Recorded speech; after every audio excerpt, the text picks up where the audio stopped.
Hey guys, welcome back to the channel. Here we have the engine out of a Toro Super Recycler. It was an older one. Had quite a couple run hours on it. A couple hundred, I think. And it had I picked it up off the curb with it had a critical engine failure. It's got some horrible knock. Really dreadful rattle. So in this video, I'm going to take it apart, figure out what's wrong with it, and I will show you guys essentially what to look for when you're taking apart an engine and what should be and what should not be. Okay, so I'm going to start by taking off this cover for the exhaust. If I can get the right socket here. There's this safety cover. 2 bolts here. Just really? 2 bolts that are way too loose. Always reassuring when you're taking something apart and the bolts just come off. Always a good sign. Wink, wink. Okay, maybe this one's gonna be. Yeah, that one was a little tighter. Actually, now that I think of it, all the bolts are probably gonna be loose in this because it was vibrating so much. It shook all the bolts loose. Let's see. Yes, there is another bolt on the front. We have to watch my feet because this is a kind of questionable engine stand, and this thing weighs. What kind of monster made the bolts different sizes? Oh my goodness.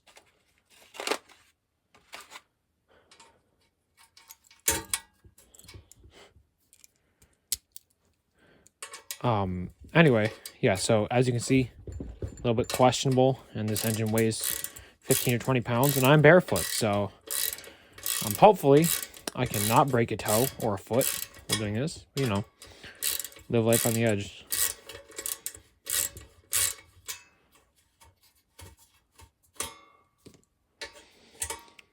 It's unfortunate that this engine failed because the mower itself was not in terrible condition, and it was a pretty nice Super Recycler. It had bagging, had electric start. I took the electric starter off. It would usually be on the other side, but you can see here on the flywheel there's teeth that it would engage with. So it's a shame that it went. I was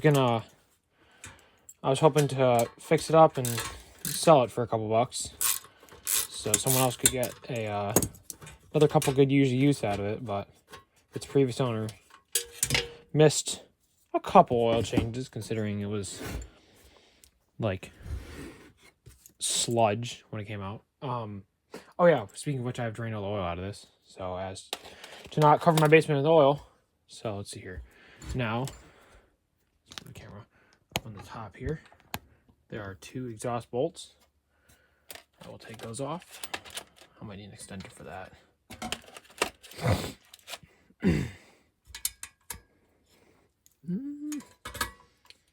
Nope, no extension. If it would click in. There we go. I'll get those started and just go in there with a little screwdriver extension thing.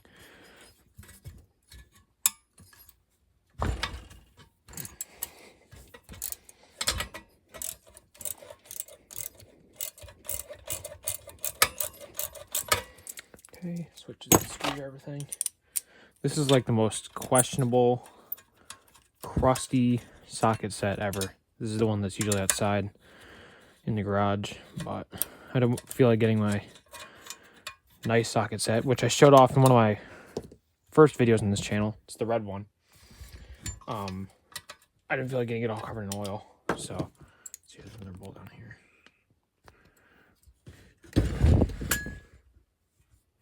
Ooh, I really don't like the way that's leaning. Do like the reverse Michael Jackson lean here. Keep my feet away from where it would fall.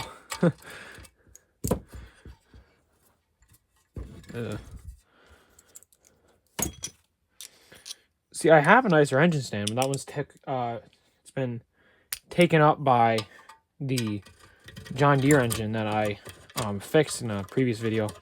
I'm hoping to get that engine out of storage, and oh, interesting deposits there. So exhaust is off. Yeah, but I'm hoping to get the John Deere what that engine goes to out of storage soon, and try to start it up. So that'll be in a later video. Okay. Sorry, I kind of ramble here. I've got the exhaust off, exhaust cover off. So now, let's see here. Next step. Yeah, I'm gonna take off this evap something or other. I'm not entirely sure what that is. Seems like some kind of pressure release valve or something.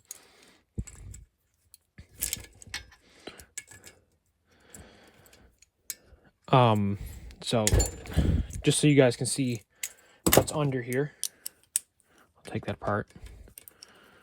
Spin those. Ooh, these are nicely greased. These spin right off. What a pleasant surprise.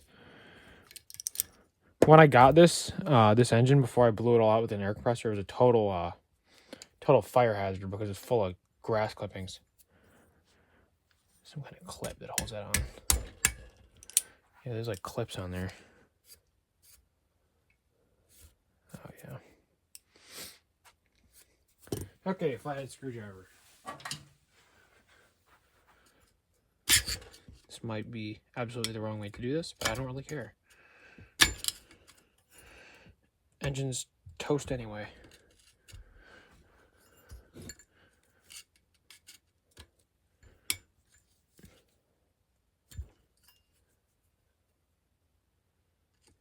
It's all covered in like mush of grass clippings and pollen, just crap.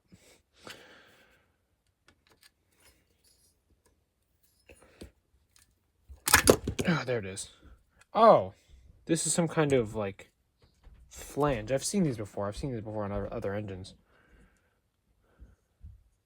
You see the color of that oil? That's so weird. It's like brown, like chocolate milk color. I don't like that one bit. Oh, those clips did nothing. Well, okay. This is the part where I question my intelligence, but don't worry about it.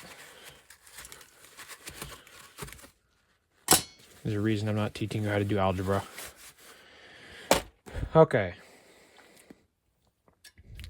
Okay, so now I'm going to take off the little like, God, what is that called? The coil. This was for charging the, oh, I should probably move the camera up here. Coil. See this right here? That's like a secondary coil. This one has two for some reason. I'm guessing this one was for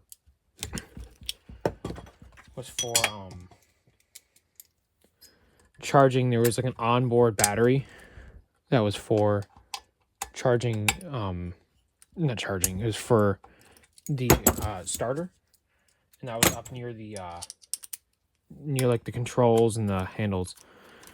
So this was for keeping that charged. Actually pretty cool. Usually these are on the inside on bigger engines, but on like the inside of the flywheel. This one's just hanging out here. Okay, that's gonna stay in there for a minute. Okay, next, let's see here. What else is there to take off? I don't have my flywheel puller out right now, so that will have to wait.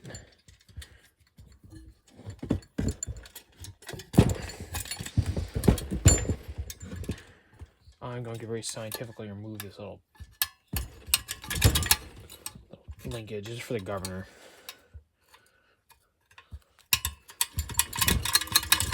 So scientific, I know. Very professional.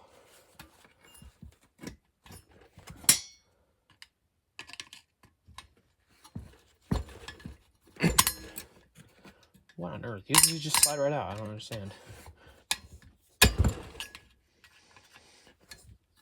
There we go. Okay, that's off.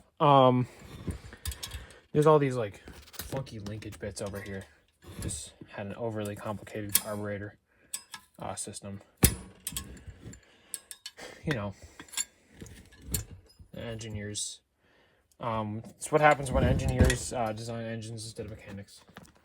So, my gimbal thing would work. Now we are going to pull. Oh my goodness. Guys, like and subscribe. Leave a comment so I can buy a new gimbal. And you guys aren't sliding around the whole time. As it comes apart. Okay. We're gonna go like that. Okay, so now I'm going to pull off the rocker arms. The bolts. Yeah, that's all that comes out of there. I'm not equipped to take those off. I don't have the tool out right now. So we're not doing that right now. I'm going to skip that. Oh, no, wait, I might have to. Oh, no, I don't. I'll be fine. You know what time it is? It's time for big ratchets. Because I don't have the arm strength to pop that off. Those head bolts off with the, like 4-inch ratchet.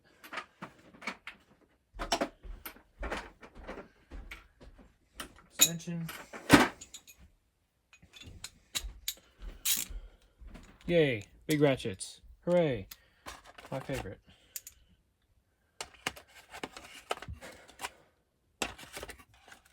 What size socket is that? I'm gonna have to cut this part out in editing. As I fumble around like a dent head.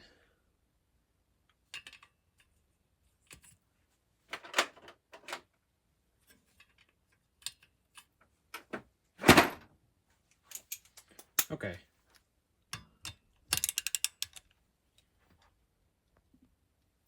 Okay, guys, I got all the tools together for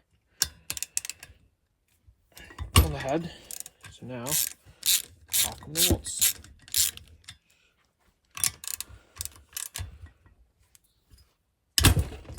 Two. I think there's 4 head bolts on this one.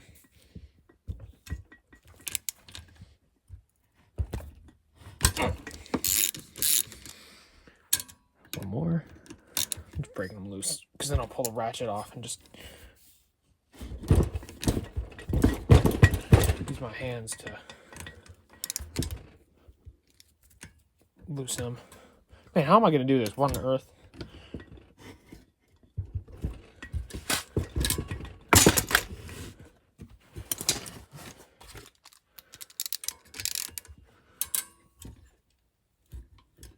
Oh, man.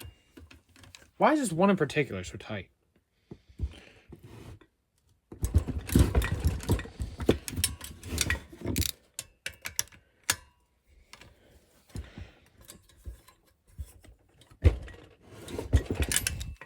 Hold on, I'm putting the engine on the floor. Excuse me, camera.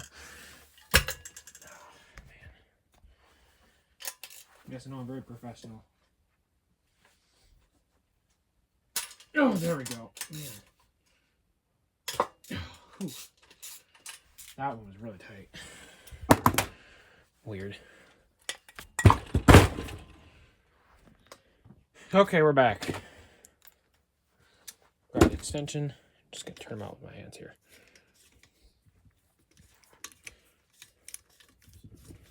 And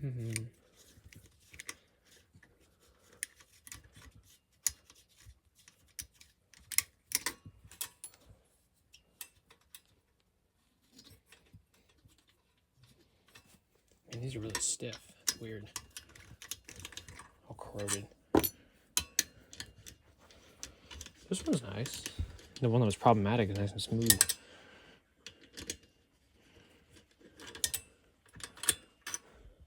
Yeah, that one's like oiled. What if this one had a leaky gasket somewhere? Just dripping oil out into the bolts.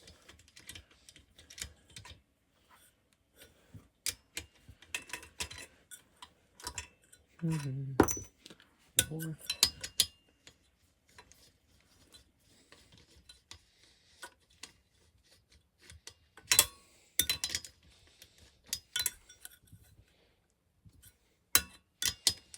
Is it caught on something, or is it just not?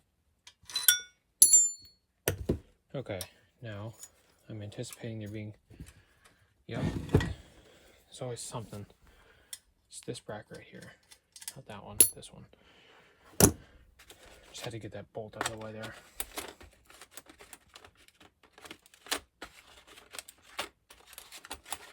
Now my hands are too greasy to get the sockets out of their holders.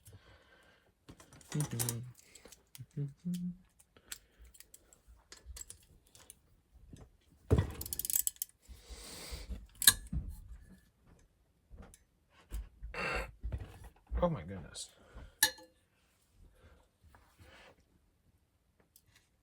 Oh Oh my goodness. Wow. That one was tight.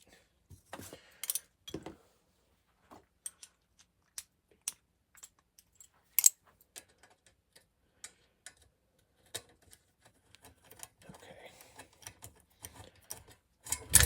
Oop. And there goes the head. Oh my goodness. That's... Oh my goodness.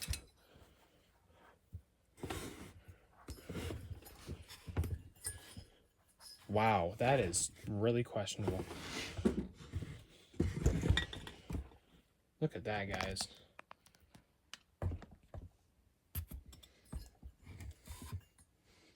Wow. Ugh.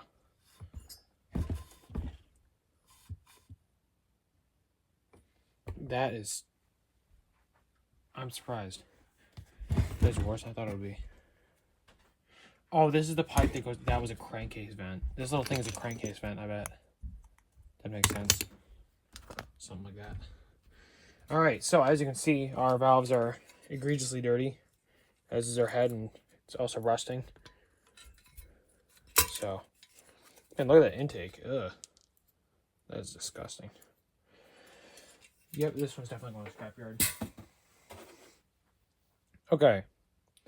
Next order of business. Wait a minute, did I pop a... Oh, I did. One of the tops of the valves popped off. That's interesting. Oh, there goes the other one. Alright, well, now my hands are thoroughly dirty. Oh man, that seal is really crumbly. But surprisingly, doesn't look that bad. Into the trash you go. Yeah, so now we flip this over. And I'm going to try and take the crankcase, or not the crankcase. Yeah, the crankcase. Should I split the case here? So you guys get to listen to me argue like a crazy person about what I'm doing here. Argue with myself. Is it the crankcase or is it not? Did they just use the same bolt like everywhere except for that one obnoxious spot?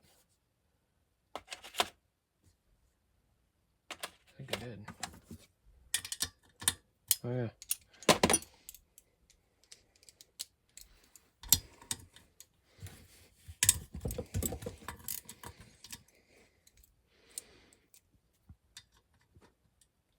What am I doing? I have a screwdriver extension. So I'll just go around, take each one off with a screwdriver extension. Ooh, that's even worse. Now it's really wobbly.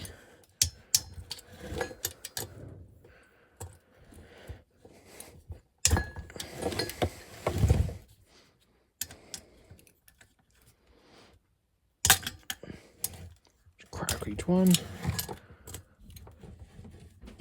Oh, speaking of which, guys, this engine is special because it is, I believe, what this is right here, this cover. I bet you there's like a pump or a turbine under there. So this is pressure lubricated. So that might be interesting to see.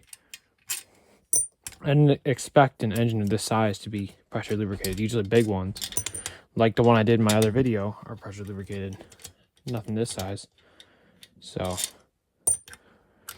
that tells you a lot about the quality of the engine. It means not a particularly good quality engine, usually, if it's pressure lubricated. Because usually the cheaper ones are just splash lubricated, which means it has a little finger on usually the bottom of the conrod, on the bottom of like the conrod bearing area, that kind of wiggles around in the oil and splashes the oil up into the bearings and all the important places it needs to be.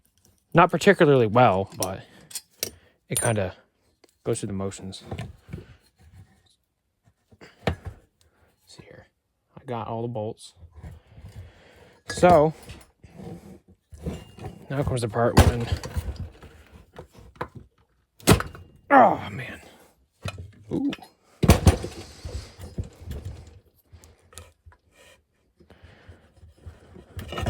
Look at how dark that oil is. That's an interesting color for oil to be.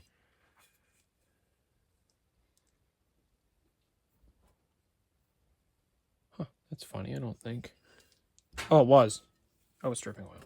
It was pressure lubricated. See, right there in there. This would slide in, and it would essentially power a little turbine that would spit oil everywhere, as it is doing right now. And it's more of a drip.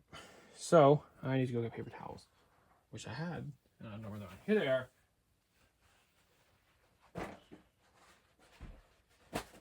Okay, so this is going to go right there on paper towels before it covers the entire basement in oil. Okay. I'm so surprised I didn't get oil everywhere. That was a good save. Okay, so here's our governor arm. Here's our little actual governor gear. That is going to go on these paper towels. I need more paper towels.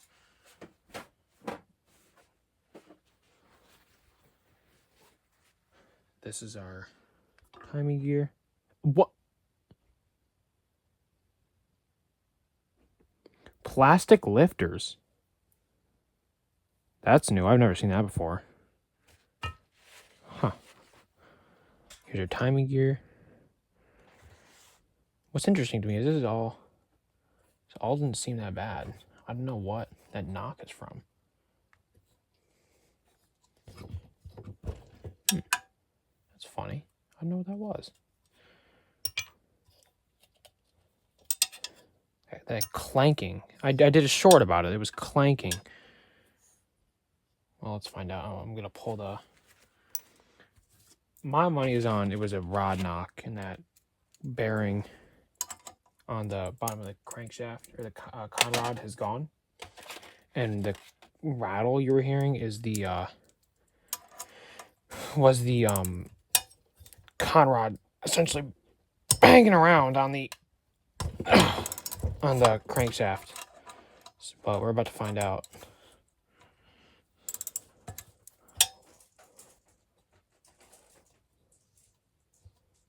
Okay, so there's one. Hang on, I'll move you guys up so you can see what I'm doing here.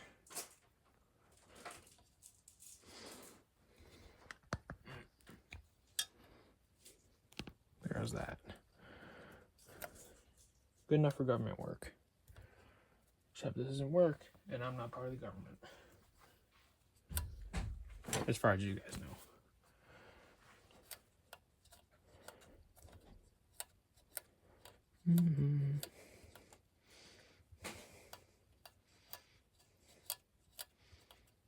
Oh, there's oil. Or not oil. Water. There's water in the crankcase. That's nice. Yeah, see, it's pooling around the edges here. You can see it in the oil.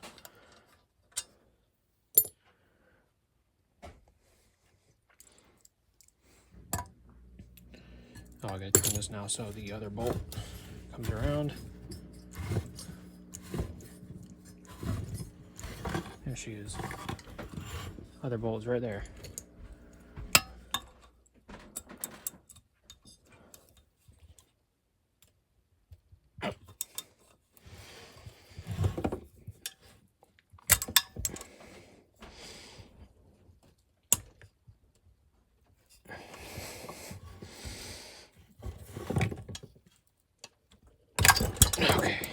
Okay. So now, this one's going to come out very slowly because my hands are covered in grease and oil and water and other unidentified substances. Unidentified substances. I can't talk. Oh my goodness. Maybe I should just, like, put these videos on YouTube as like a Three Stooges kind of thing. Except there's only one Stooge. Watch a high school kid forget how to speak English. So that'll pop off. I'm sure anyone with like actual mechanic training is like cringing watching me jam screwdrivers in here. But you know, suck it. Oh my goodness. Why is it? Oh, wait a minute. Why did that move? That's interesting. Yeah, I think this has rod knock because that just wiggled a little bit. And that should not wiggle like that. Okay, channel lock time. See if I can get these in there. There we go. Let's see how this bearing looks. It's got a little bit of scoring, but it doesn't seem too bad. Oil looks like mud. It's not normal. So now I'm going to push the piston up and out. Come on, little buddy, get out of there.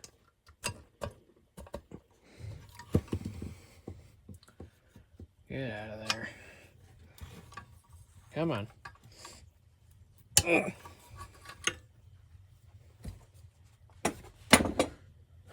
Man.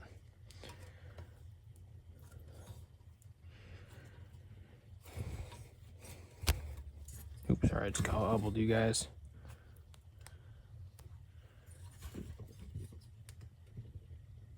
Oh man. The piston's like jammed in the top because of all the rust and crap on the lip.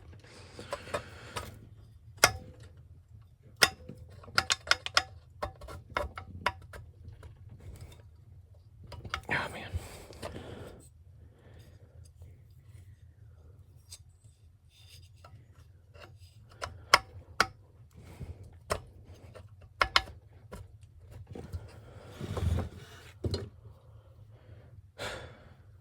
Okay guys, tell you what. I will cut the video here. I'll get that piston out, and I'll do like a short or something on diagnosing the problem with this engine. I think it's rod knock. The bearing seems a little more worn than it should be, and that's the only thing I could think of that'll make a rattle like that. So thank you guys for watching. Like and subscribe so I can buy an engine stand that isn't made out of 2x4s and scrap plywood. Thank you guys for watching. Tell your friends. Have a great day. See you in the next video.